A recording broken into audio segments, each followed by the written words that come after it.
નમસ્કાર, સ્વાગત છે આપનું સમન્વય સમાચારમાં। નિજામપુરાના જૈન સંઘમાં આજે માસ ક્ષમણના પારણા યોજાયા હતા। શ્રી શ્રેયસ્કર આદિનાથ જૈન સંઘ નિજામપુરા ખાતે આજે સંઘમાં બિરાજમાન આચાર્ય ગુણરત્ન સુરેશ્વરજી મહારાજના શિષ્ય રત્ન આચાર્ય મુનીસ રત્ન સુરેશ્વરજી મહારાજની નિશ્રામાં તપસ્વીના વધામણાનો કાર્યક્રમ યોજાયો હતો। આજે સવારે 6:30 વાગે તપસ્વી સાધ્વીજી ભગવાનતોનો સપના વધામણા માટે પાલખીમાં બેસાડીને લાભાર્થી પરિવારને ત્યાં વાજતે ગાજતે ચતુર્વિધ સંઘ સાથે પહોંચ્યા હતા।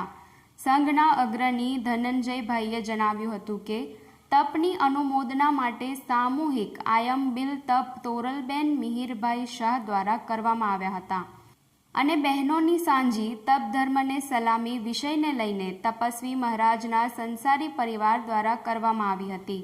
આ દરમિયાન નિજામપુરા જૈન સંઘના અગ્રણી અંકુરભાઈ દોશીએ જણાવ્યું હતું કે અમારા સંઘમાં બિરાજમાન નૂતન દીક્ષિત સાધ્વીજી ભગવંત સાધ્ય રેખા શ્રીજી શુદ્ધ રેખા શ્રીજી તથા જીનારિયમ રેખા શ્રીજી મહારાજ સાહેબ 30 ઉપવાસ એટલે કે માસ ક્ષમણ તપ પૂર્ણ કર્યો છે, જેને મહામૃત્યુંજય તપ પણ કહેવામાં આવે છે, જેના પારણા આજે રક્ષાબંધનના દિવસે શ્રેયસ્કર આદિનાથ જૈન સંઘના આંગણે આચાર્ય મુનીસર રત્ન સરજી મહારાજની તથા પન્યાસ જીવેશ રત્ન વિજયજી મહારાજની નિશ્રામાં યોજાયા હતા।